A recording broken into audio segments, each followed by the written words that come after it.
Good afternoon. I'm Saad Al-Aziz, the owner and head instructor of Semper Fortis Jiu Jitsu here in San Antonio, Texas, and here to tackle this week's question of the week.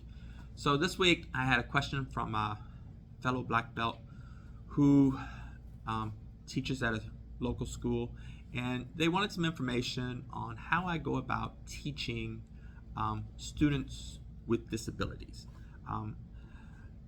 I have several students who have various disabilities, and mainly my students who have some disabilities are students that I received through the We Defy Foundation, which is a veterans charity designed to try to help combat injured veterans through Brazilian Jiu Jitsu. Brazilian Jiu Jitsu can help, give you a sense of belonging, a little community, gives you something to do, and it's good, healthy physical activity, and also, self-defense. So there's a lot of benefits for Brazilian Jiu Jitsu in aiding combat injured veterans in reintegrating with society, because combat injured veterans, it's near and dear to my heart. And a lot of times we have veterans who are returning, from our various conflicts throughout the world, and they come back, with traumatic injuries. I have one student, who lost an arm in Iraq. I have another student who's paralyzed and, from the waist down is in a wheelchair. I have other students who, have, bouts with depression and PTSD. I had another student who was shot in the head and half his body was paralyzed, so he could only use one half of his body and the other half was immobile. And so what We Defy Foundation does, and it's when people say, what's your favorite veteran charity? It's like We Defy Foundation. There's not even a close second for me. It's We Defy Foundation, because there's a lot of big veteran charities out there that are supposed to be helping veterans. And in my 33 years in the Navy, some of the biggest ones, I don't even know one person that ever benefited from them. Whereas the We Defy Foundation is a small veterans charity, and I've probably had, 15, 20 students that were referred to me through the We Defy Foundation, and I probably know 50, 60, 70 people who got into jiu-jitsu through the We Defy Foundation. So I know a lot of people, a lot of combat injured veterans who benefited from the We Defy Foundation, which is a small veterans charity, where some of the bigger veterans charities, I don't know anybody that benefited from it. And not to say they're fraudulent, in my 33 years in the Navy, I just never met anybody that benefited from those charities. So it is what it is. So I highly recommend the We Defy Foundation. If you are looking for a veterans charity that you want to donate money to, We Defy Foundation, because I know that money goes to combat injured veterans.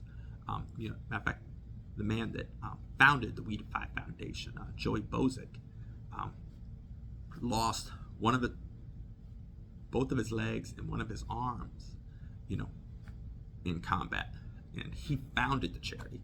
And we were so excited. A few years ago, I can't even remember which city we was in. It was an IBJJF tournament, and Joey won a blue belt match.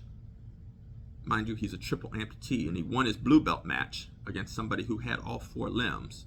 Because we don't have a tournament where we just for just disabled people.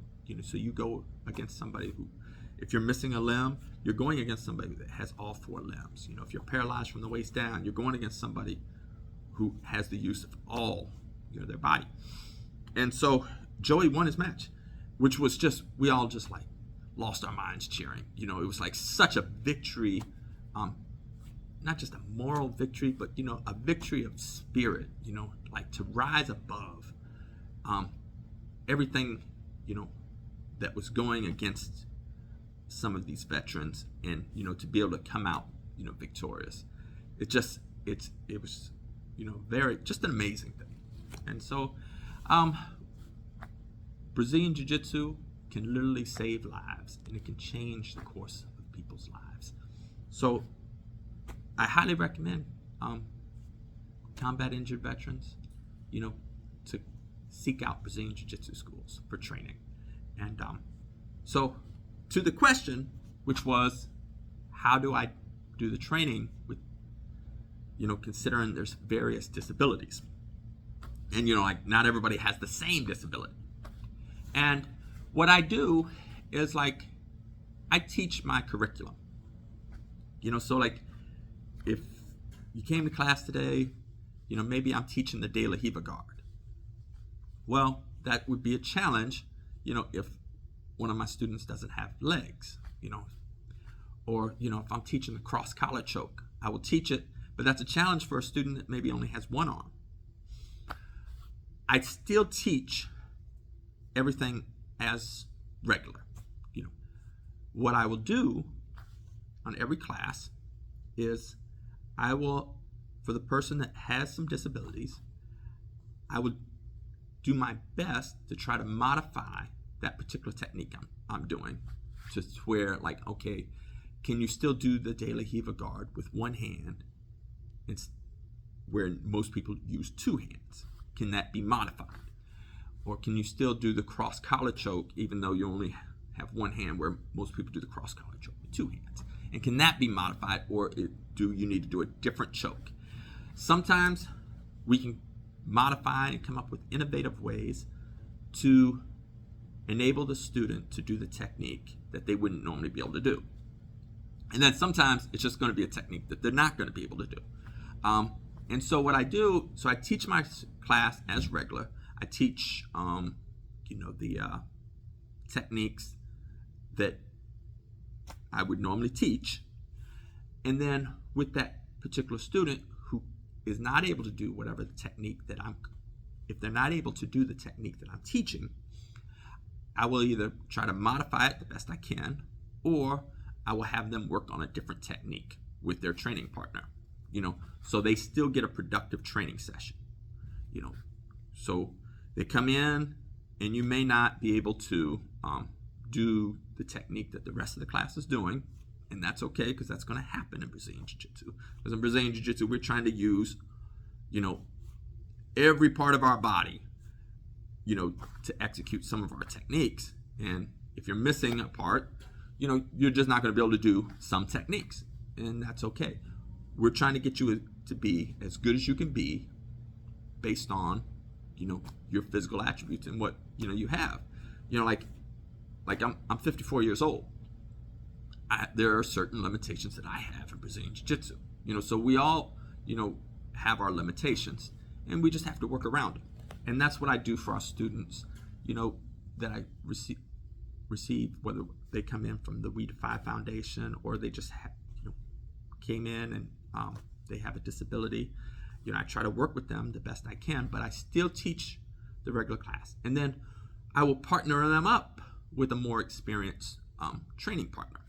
And, so ideally, like a purple belt, a brown belt, a black belt, I'll try to pair them up if I have that person in class. And I'll rotate people through to work with them. And what I mean by that is say Jay Jackson, he comes in, and I'll be like, Jay, can you work with our We Defy student? And that would be today's class. But tomorrow's class, I might have the We Defy student work with another person, so Jay is able to do his regular training. But I try to rotate people through to be their training partner. I don't pair disabled students with disabled students, as a norm. I mean, sometimes, but usually I'll pair a disabled student with a student that's not disabled, and they will work. And a lot of times I'll do groups of 3 rather than groups of 2. And then what happens, the benefit to everybody is that, jiu-jitsu is constantly evolving.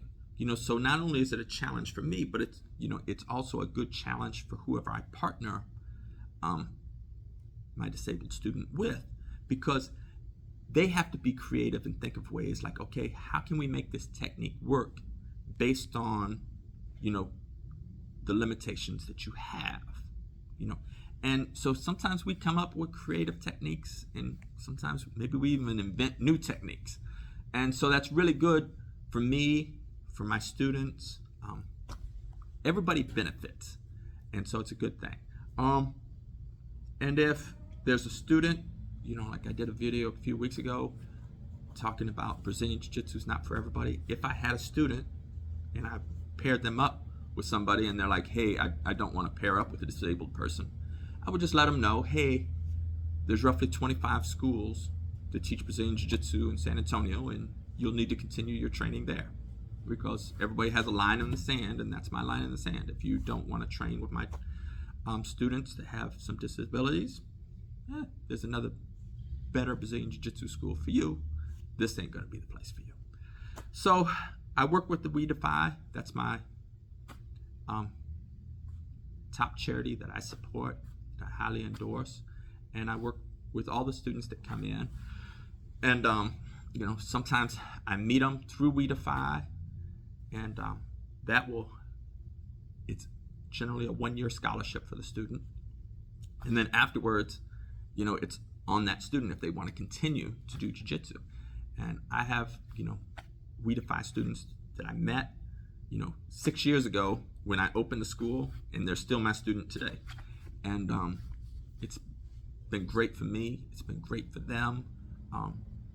And I think that's the beauty of, martial arts, and, you just keep it real. Like, it's not that I can train somebody to be the best in the world, like if they, they have limitations, because at 54, I can't be the best in the world. Father Time is preventing me from being the best fighter in the world.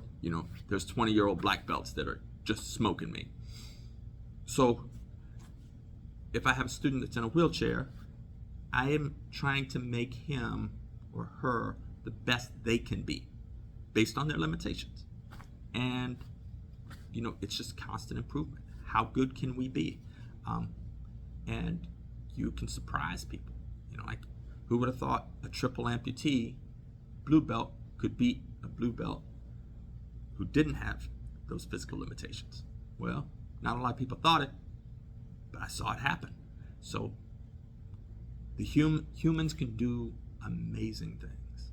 And through Brazilian Jiu Jitsu, I just want to help people discover, what is your potential. So that's this week's question week. If you're teaching the class, teach it as normal, and then try to work with the student in their limitations and help them make the technique work for them. All right, if you got a question for next week, fire away, and I'll do my best to answer it. All right, ciao.